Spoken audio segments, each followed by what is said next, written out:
Hello everyone, and welcome to today's webinar titled Data Transformation, Processing and Analytics, the Right Tools for the Right Job. My name is Rihanna Collier. I'm Vice President and Managing Director of the Software and Services Division here at SIIA. And I am delighted to be joined by two of our members, John Roney, President of Advanced Search and Business Analytics, and Nate Phillip, Product Marketer at Qubole. Before we jump in to the content for today, just a couple of housekeeping reminders for everyone. All phone lines are set on mute. So we will be recording the webinar, and we will provide you with a recording along with a PDF of the presentation from today.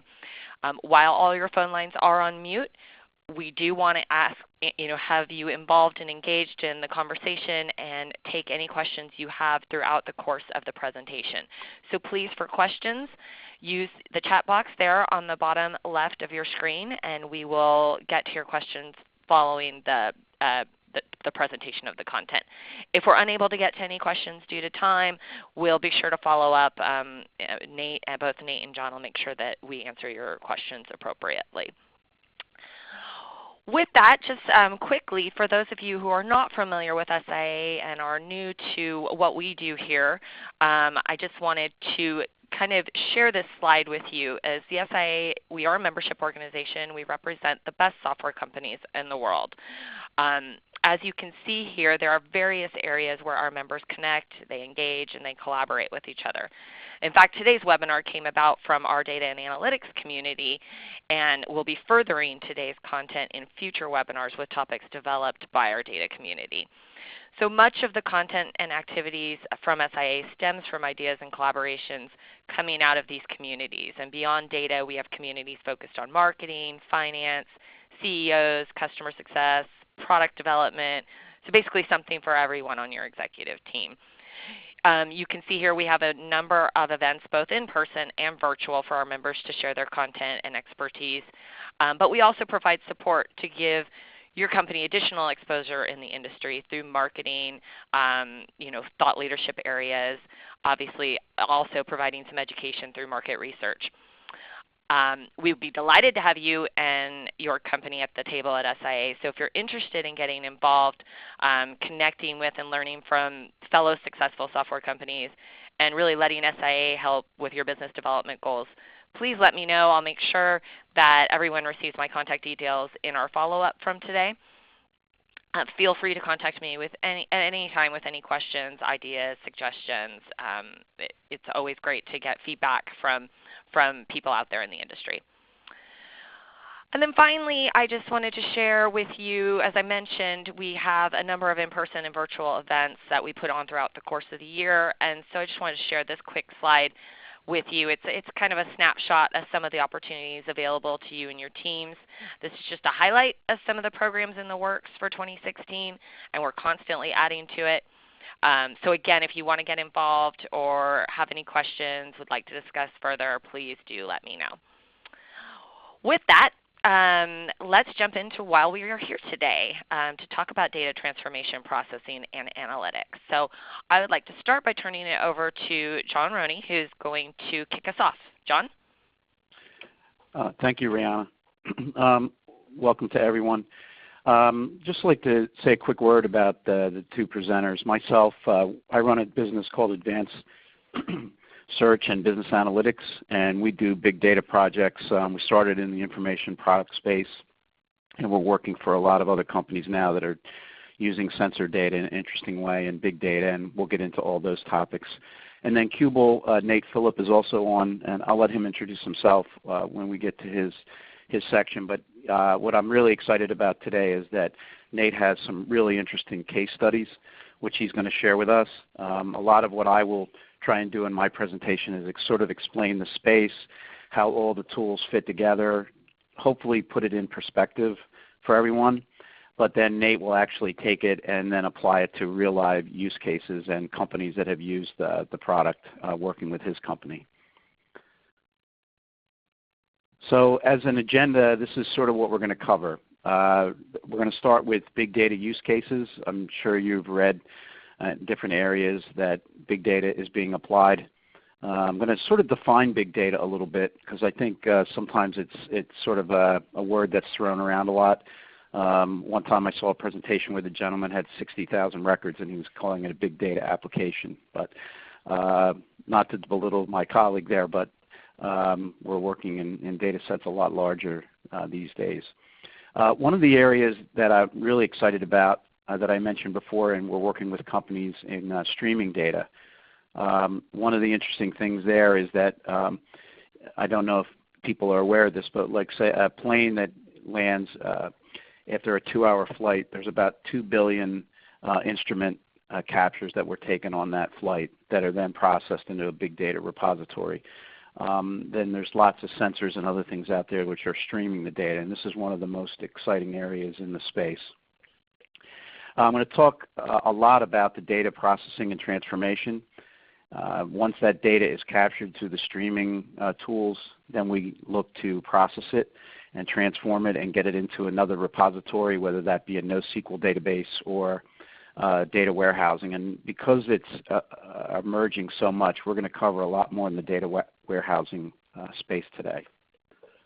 And then lastly, we just wanted to talk through a little bit of what some of the pros and cons are from hosted versus supported environments. And Nate and his company have a lot of experience in that space, so we're really going to be able to take advantage of his experience.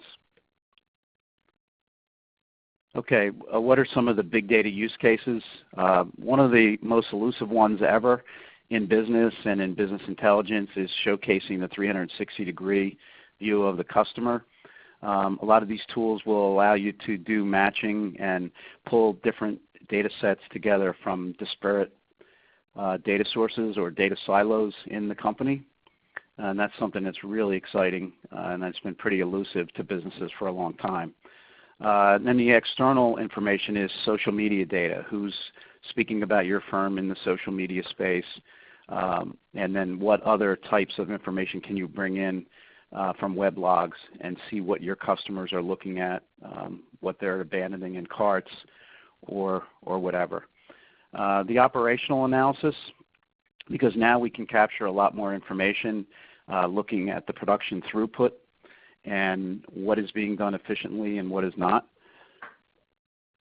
Individual productivity, so we can measure and take a lot of additional measurements now on what is happening at each individual part of an assembly, each individual part of a software application, and measure that productivity, and very quickly measure that productivity against averages, against industry scale, etc.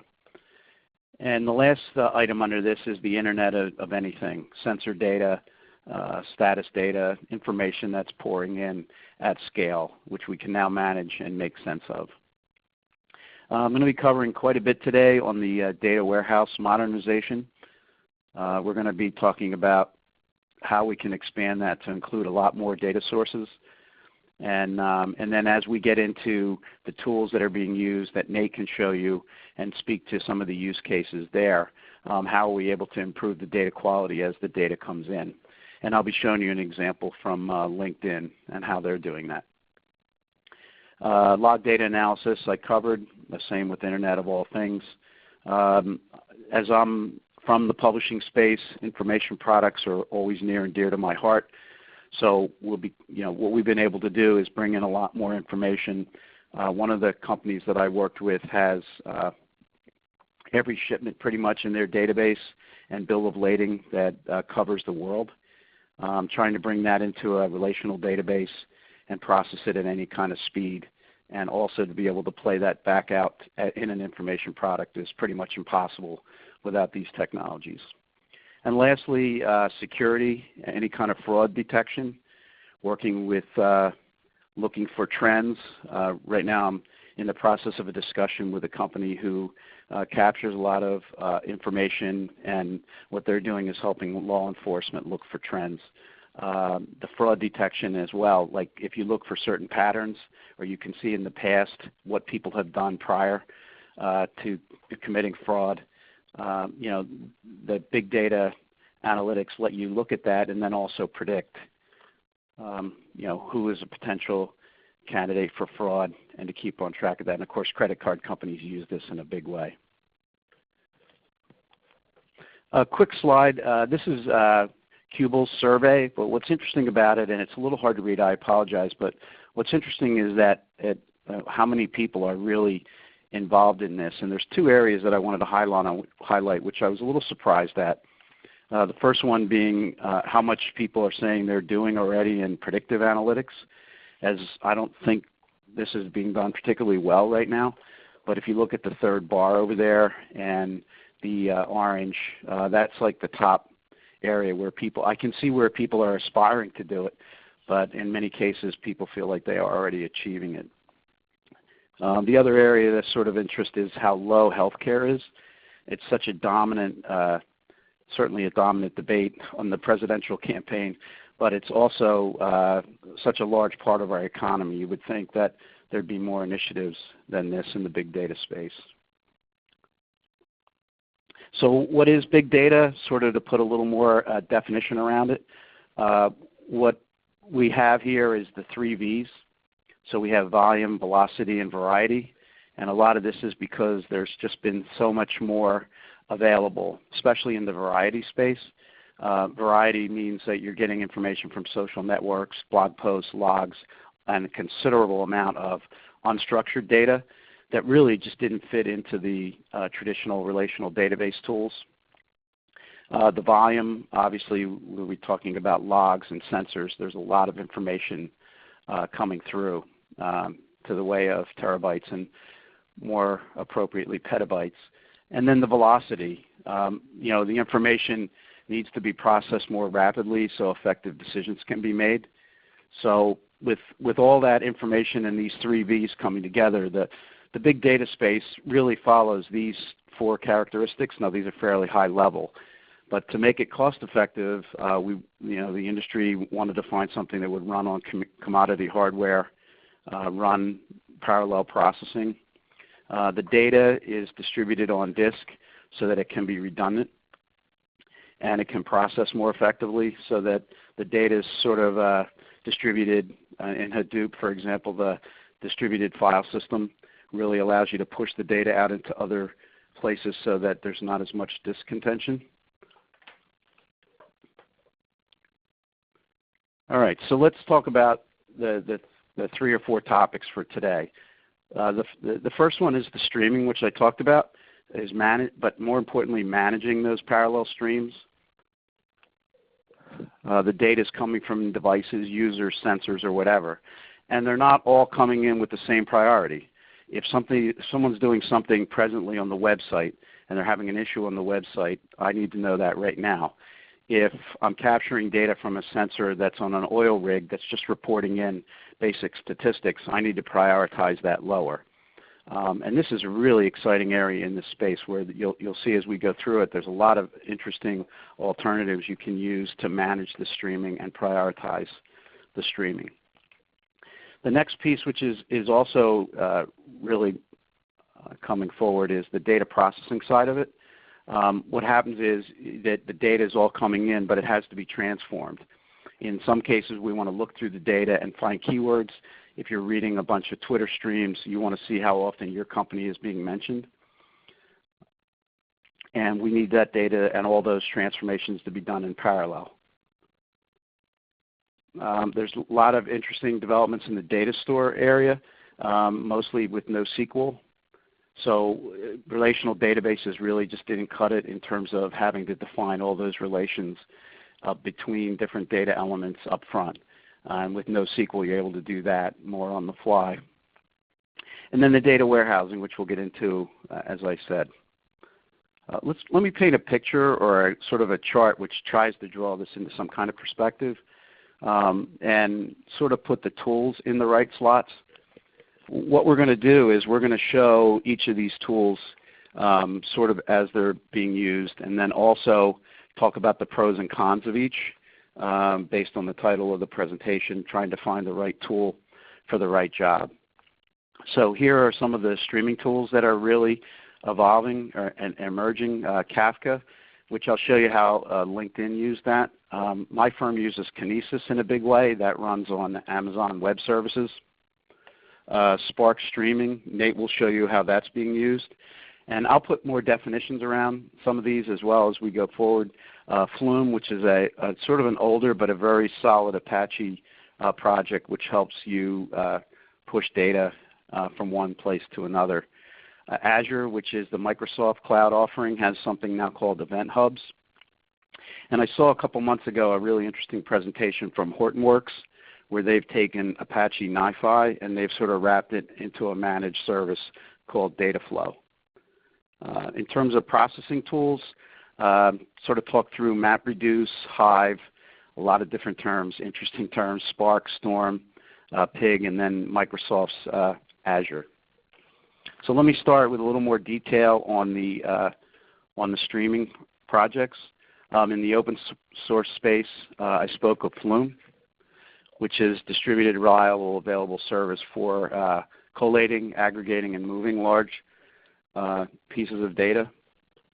Kafka, which is really popular now for managing all these different environments and setting priorities to them.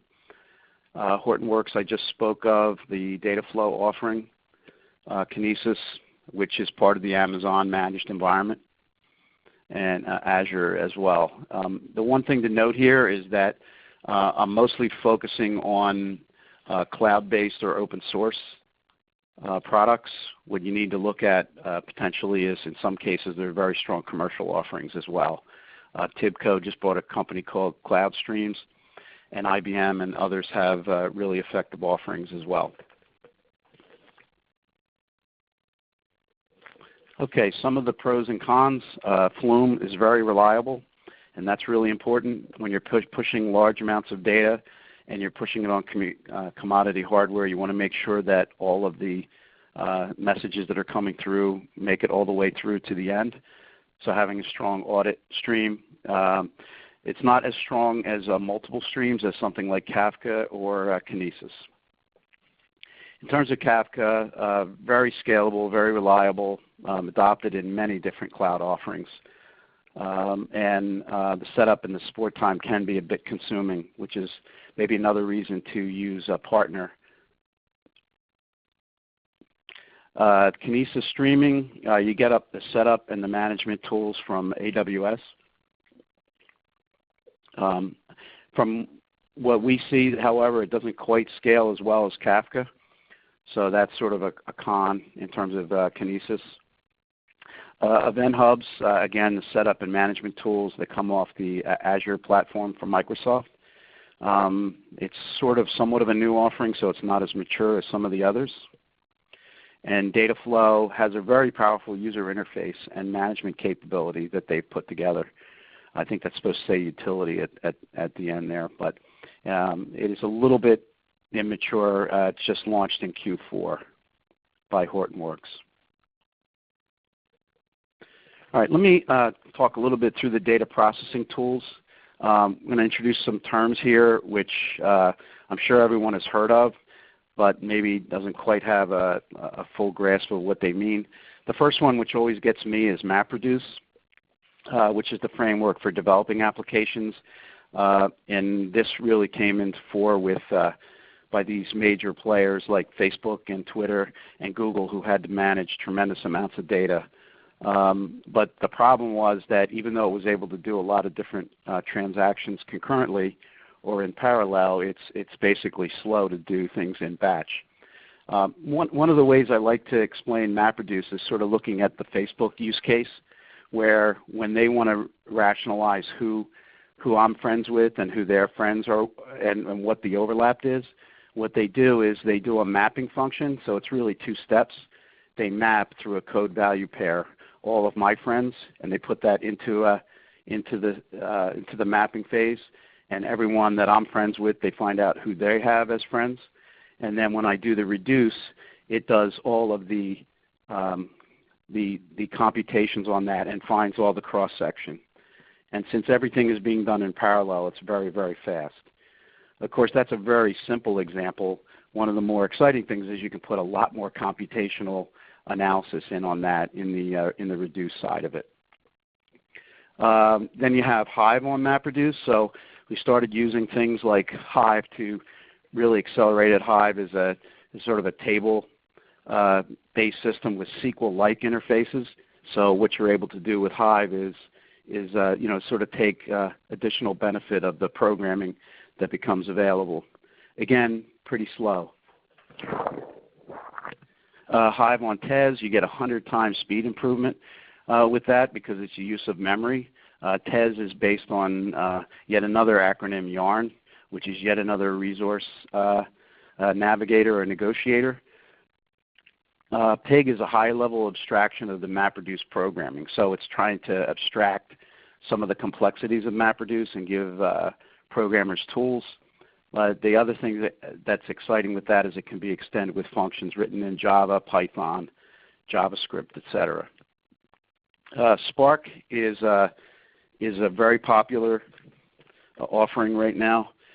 It uses memory as well. It does not require Hadoop, and they claim 100-time improvement as well in terms of the speed. There's a project called Storm, which does real-time computation systems for large streams.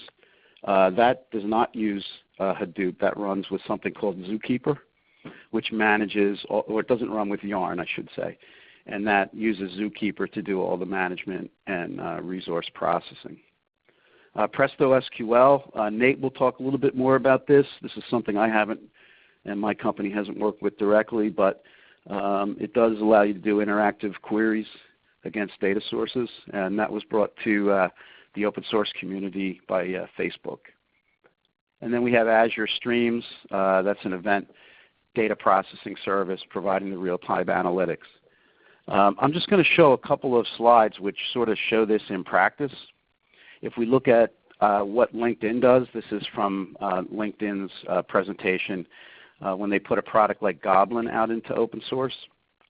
And LinkedIn's problem was that they had data coming from their site, the member-facing products. They were getting data that was coming in real time and coming in from their database changes, and then of course all the external partner data that they take in. And they're trying to manage all that. So they used Kafka to bring in all the data that's coming in. They have, I think, 110 Kafka clients running, which keep track of all those messages and make sure that they get pushed into the Hadoop framework. And then in Goblin is where they process all of it. What I created was a simple chart. Well, actually, I took this a little bit from them. I didn't take the exact presentation that they gave, but this is really the heart of it, is that all of this data is coming in real time. So you have tweets, they're coming in, you can have a member entry, and you can have something coming in from electronic input. And what they do, and they've done in terms of creating Goblin, is create a series of tasks that each piece of data goes through. So they have a task that does the extractor, and then they convert it. They check the quality, and then they decide which output areas it needs to go, and then it is written out. And with every piece of data coming across this consistent stream, that has really become effective for them in terms of consistency, data quality, and speed. What I'd like to do now is turn it over to Nate, and he can sort of put a lot of this in perspective with some real live use cases and case studies that Qubole has worked on. Nate? Great. Thanks, John. And thanks, Rihanna and the SIIA for hosting this webinar. We're delighted to be here. So before I jump into the case studies, I'll just do a quick overview of who Qubole is and what we do. So Qubole is a company. We were sort of launched in 2013 and founded by Joydeep Sen Sarma and Ashish Tusu, who were the two guys who basically built the data infrastructure for Facebook back when it was really exploding in the number of users. This was back in maybe 2007 or 2008.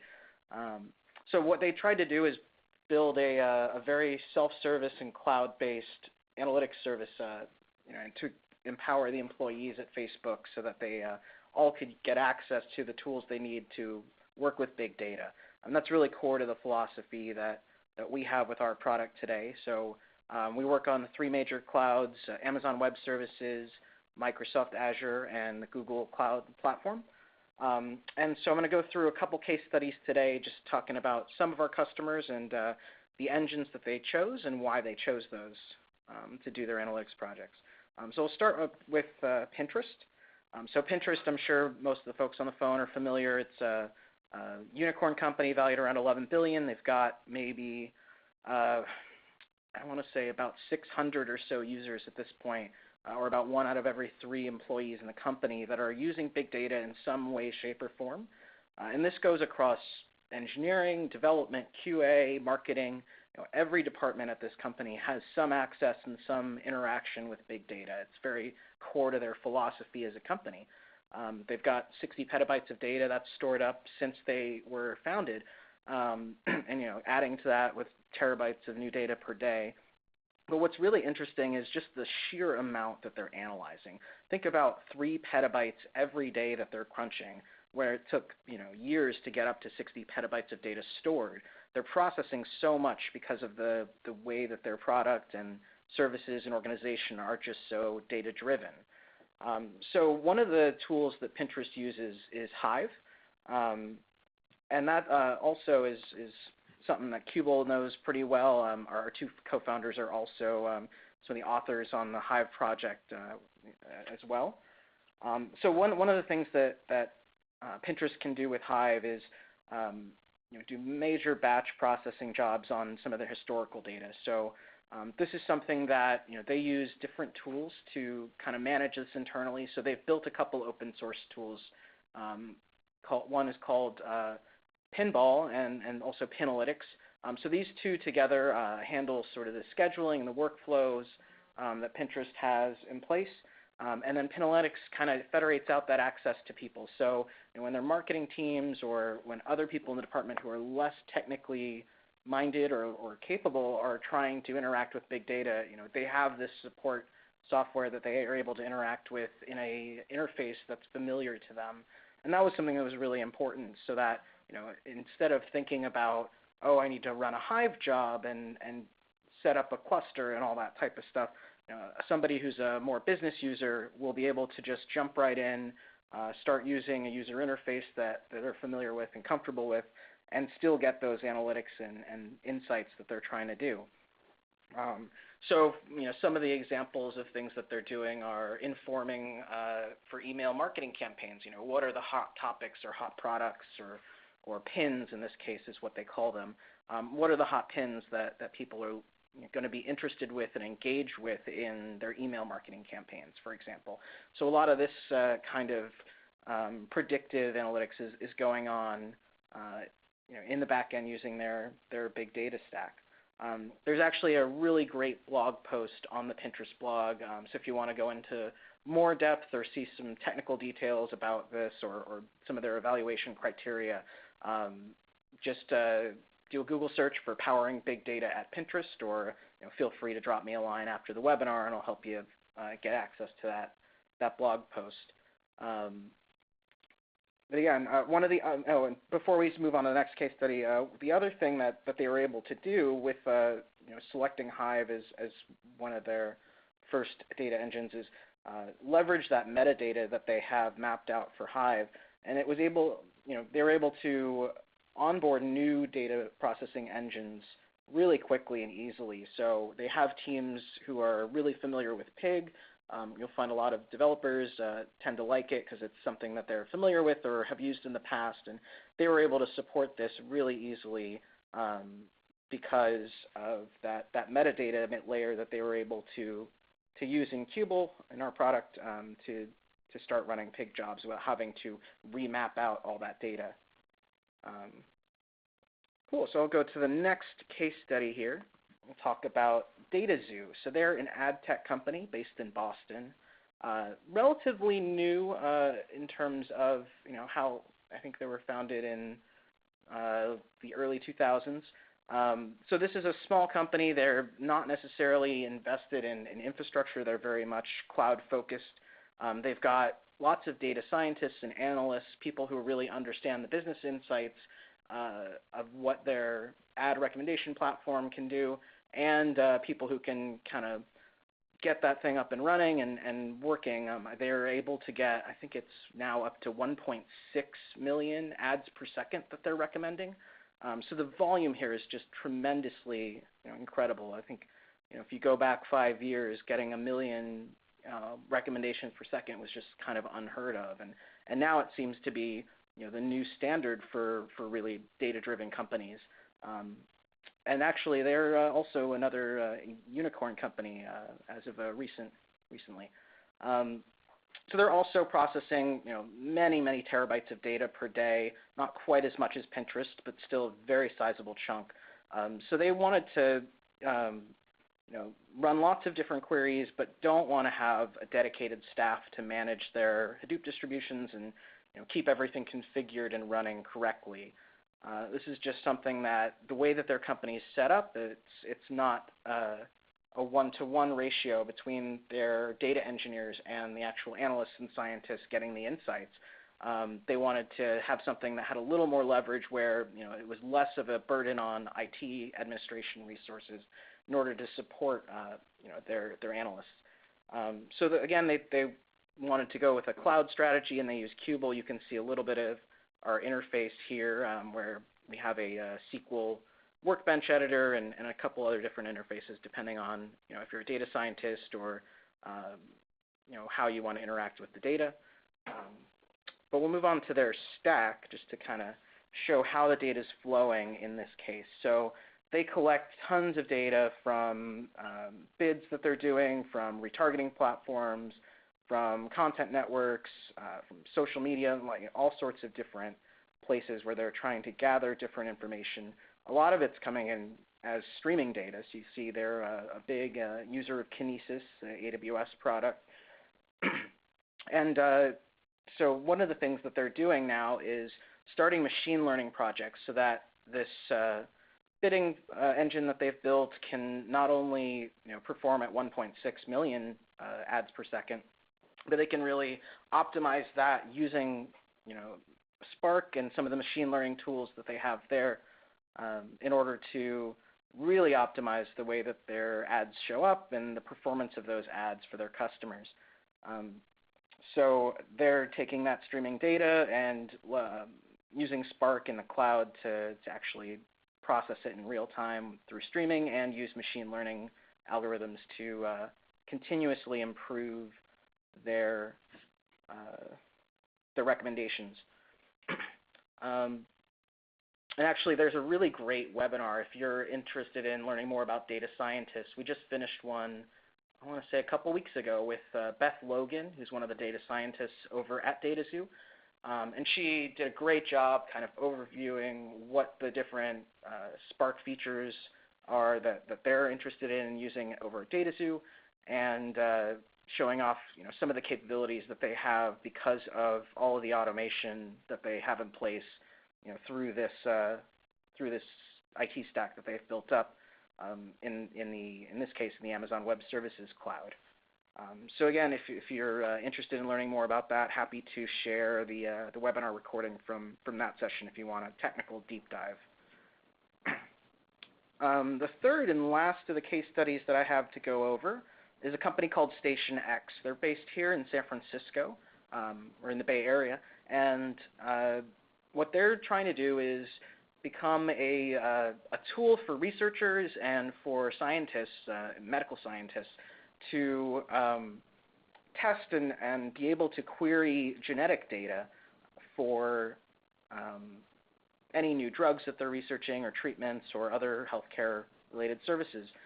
So what they've done is really tried to build out access to public sources. They're working with a number of universities and different institutions to get all of this data into a single packaged form, similar to what John was talking about earlier with how in a company you might have data in lots of different silos, and it's really hard to run queries and get like a full view of things if you don't have that data consolidated. So that's what they're really trying to solve and deliver that as a web-based product in the cloud. So for that, they wanted to have something to do SQL queries against it that was really fast and stable. And so that's where they chose Presto. That's the tool that came out of Facebook as well. So they've used this for interactive queries and again, for its really quick performance in the cloud in order to work with scientists who are trying to do this kind of research and do this kind of genetic testing. And we've seen a lot of growth, especially in genome analytics, from people who are trying to take this data, move it to the cloud, and start querying it. So that's a really exciting one. There are a few articles out on Fierce Big Data and a few other sources to get more details on that, and how StationX is using this stuff for genome analytics. And in summary, I just want to go through, so we talked a little bit about MapReduce. Again, it's sort of the standard right now for doing big ETL jobs. It's something that lots of people might be familiar with, and but again, it requires a lot of engineering and a lot of work on the customer's end or on the user's end to figure out how to get that up and running. Doing things like Hive on MapReduce provide that kind of familiarity of a SQL interface, or running Hive on Tez, which can improve the performance considerably. Those might be scenarios where you'd want to do that.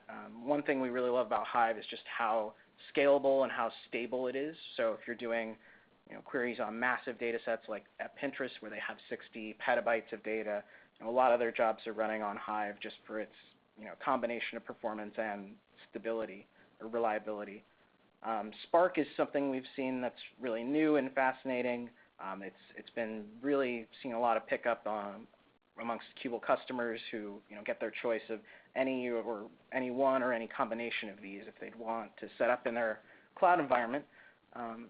But we've seen a lot of great new case studies coming out about people who are really diving into machine learning and doing streaming cases with Spark. Again, it's fascinating to see how far it's come in the last year, and we're really excited to continue that. Hope to see some of you guys at the Spark Summit in San Francisco coming up pretty soon. We talked a little bit about Presto already, and again, it's another open source tool that provides that SQL interface that a lot of people find so familiar, and again has those performance enhancements. And then I guess I skipped Pig here. So Pig, again, it's something we've seen a lot of people use in the past.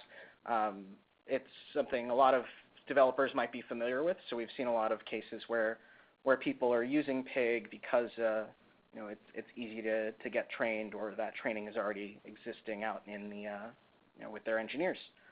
I guess we'll save questions on these to the end, but happy to talk a little more about how you should be thinking about picking one of these engines if you want to do your big data ETL jobs, and what criteria you should be considering. So at this point, I think I'll pass things back over to John. Thanks, Nate. What I'm going to cover in the next section is the data store and data warehousing trends. I'm going to spend a little less time on the NoSQL side of it and more focused on the data warehousing. What's really exciting in the space is that the data now can get in more rapidly and can be processed, and Nate gave 3 great examples of that. But what's happening in the data warehousing space? Traditionally, data warehousing has been sort of difficult because you had to pre-aggregate data, but now at scale that's no longer required, and I'm going to give examples of that. The other thing that's great is that the queries can be done in parallel, so if there's data that needs to be collected from various places and brought back and then shown to the users. So if you're using Tableau or you're using some other tools that have great visualization, you can now get the data back much quicker and then not have to pre-process it or pre-aggregate it. And in other cases, these tools really use memory in a very effective way. So a couple of examples of this. Amazon Redshift is fairly popular. Redshift is built off of Postgres. You get a lot of the management tools that you would get from Amazon. In that case, DashDB, which is the latest offering from IBM, working through an MPP architecture, and this is based off the traditional DB2 database. HP Vertica, very fast platform, cluster-based, column-oriented as well. Impala I put on here because this is one of the ones that's not sort of on an existing cloud, but it is shipped with things like Cloudera, MapR, Oracle, and Amazon. The next one is 1010 Data. That's sort of a cloud-based platform for our analytics and database publishing of large data sets. One of the interesting ones now, it's really emerging, is some of the things that are happening on with BigQuery from Google. Google seems to be in every space. What they have is a platform that uses SQL-like queries, and it's going against multiple terabyte data sets. Very scalable, easy to use, but it's their version of SQL. SQL Data Warehouse. Microsoft has many, many offerings in the cloud. Their traditional analysis server, but they also have quite a few other offerings. That's going to be a con when I get to that slide. IBM Netezza, which I don't think they're promoting as much now that they have DashDB. And then Acteon, which is another tool that's used for data warehousing. And what are some of the pros and cons? Amazon Redshift standard SQL, so that makes it very easy for a lot of internal programmers to use it, so you don't need to retrain necessarily. It supports a lot of the SQL management tools that people and programmers are familiar with. It's based on an older version of Postgres, so that's sort of an issue, and some would claim that it uses or requires more management than, say, a BigQuery. DashDB, MPP aware. The con on DashDB to me is that there's so many different offerings between BigSQL, Bluemix, Big Insights, and Netezza at IBM. It's really hard to see which one of those that you would go with if you wanted to use the IBM cloud. HP Vertica, good investment for dollars. It's using Vertica for SQL. Sort of a question on what the market take-up is. That's a comment from Gartner. How much ongoing industry developers will be available. SQL Data Warehouse, some real positives. Familiar T-SQL for developers, Power BI, and Query for end users, really effective. On the downside, some users have reported back-end infrastructure issues, and again, Microsoft has a plethora of offerings, so it's a little confusing. In terms of BigQuery from Google, eliminates all the SQL overhead, and it's definitely good for teams that dislike SQL and want to use what they feel is a different query language with Google. On the downside, your traditional developers are used to running standard ANSI SQL. They have to learn something new. Okay, so what I wanted to do was sort of turn this back to Nate. They're excellent at Qubole with cloud offerings, so I wanted to sort of let him take the slides from here. Cool, thanks, John. So yeah, again, Qubole is a product that only works in the cloud, and specifically within our customers' AWS, Microsoft Azure, or Google Cloud platform environments. And that's something we see as a key advantage. So what you see on the screen here now is just some research from Capgemini, Gartner, and Forrester, just talking about some of the big challenges that companies face when they're starting or trying to kick off a big data initiative. One of the things, especially when you're kind of thinking on-premises versus cloud, is that initial implementation time. What we've heard time and time again from our customers who have gone down the on-premises path and from analysts is that minimum you should expect to have 6 months just focusing on building up that hardware and getting it installed and configured. That's before you even start working on software or anything along those lines. It's just physically buying those machines, housing them, and getting them up and running. So that's something to really consider. If you're trying to justify a time frame for getting those insights, you have to think about the full extent of how long it's going to take to get things up and running. Again, 6 months is optimistic. In some cases, it's taken up to 18 months just to really get started on setting up the environment. Again, the other thing I want to call out on this slide is the 13% of organizations achieve full-scale production. I believe that was from the Capgemini study.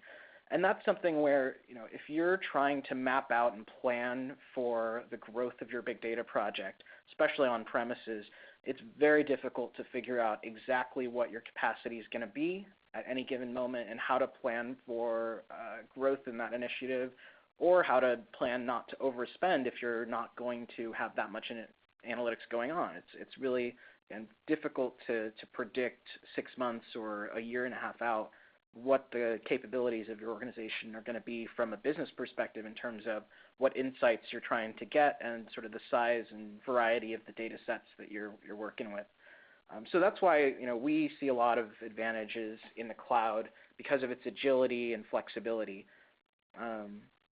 So we have a couple tenements at Qubole, and this is also something that goes in. It gets explained in a lot of depth in that Pinterest blog post that I mentioned earlier. But cloud resources are inherently elastic, and you're not paying for what you're not using. So we've seen that because our clusters, when you're running your big data jobs on Qubole, are ephemeral.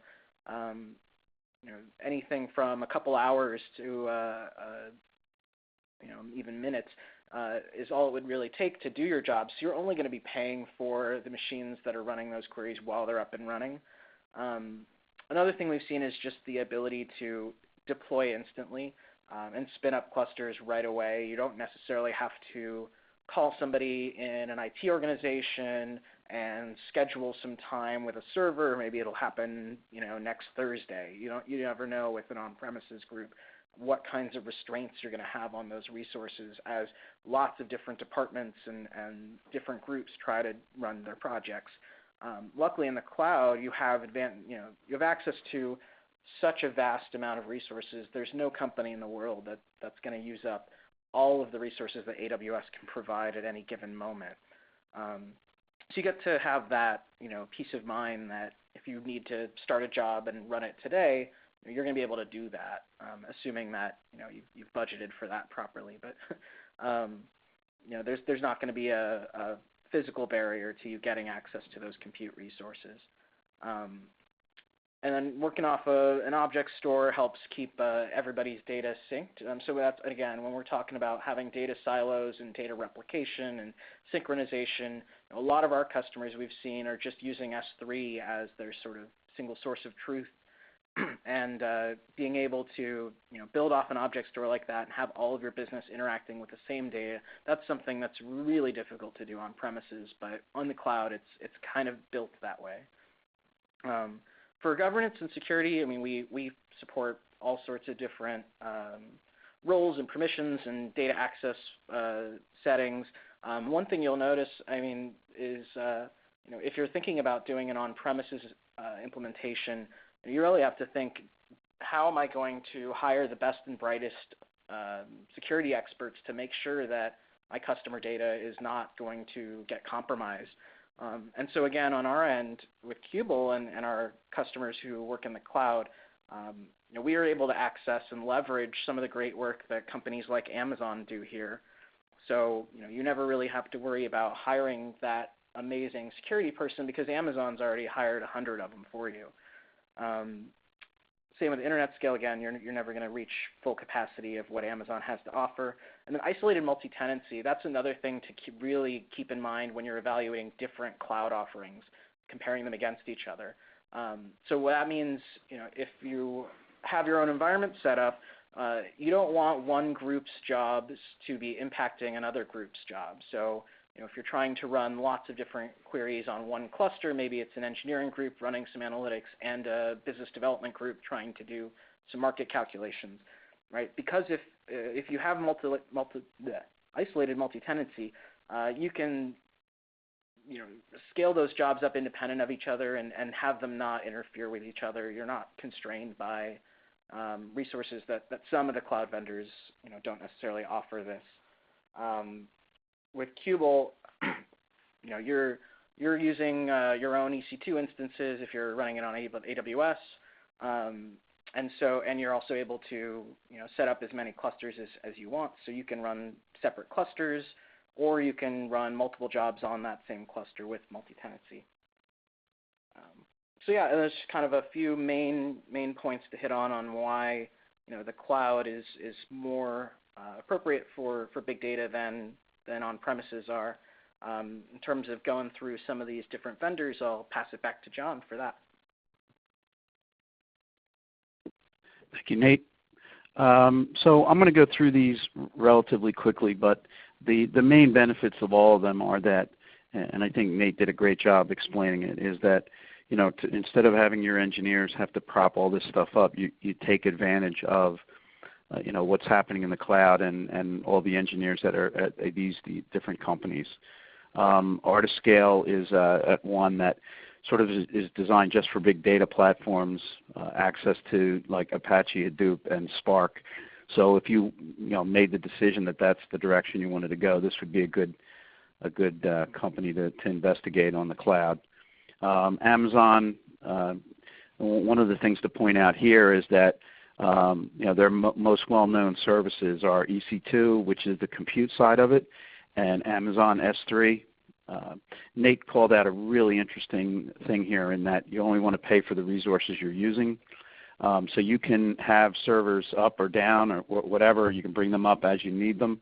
And then you can use the storage as well that way through the S3 offering that Amazon has. Cloudera was one of the first ones to have a Hadoop-based platform. They have advanced systems management, data management, and support. And that last comment is really important because having an environment that is supported is really critical, and that again, your engineers don't have to figure out in the cloud how to do certain things, or if they run into a problem, they can get help.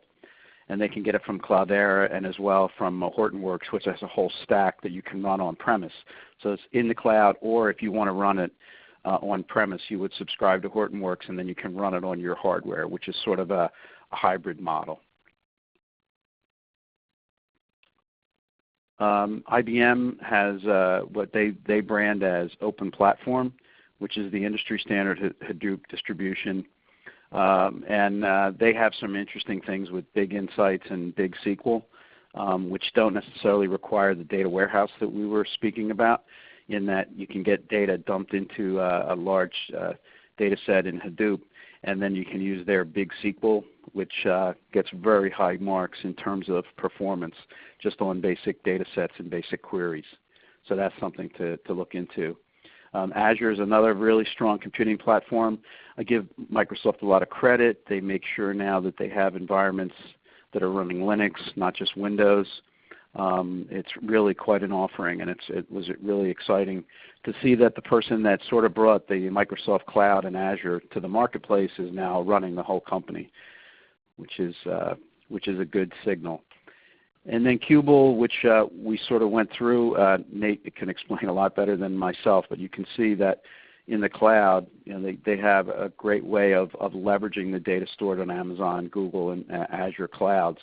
And what they can do is help you figure out what is the right environment and then get you propped up and running in that environment quickly. But I think in some cases it's important to know, obviously your project objectives, but then making sure that you hit those objectives. To have partners like Qubole and ourselves, I think, is really an important element to being successful. So here are our contact details. I don't know. I think we're going to pass it back to Rihanna now for any questions that might have come in. Yes, thanks, John. Thanks, Nate. I thought that was fabulous.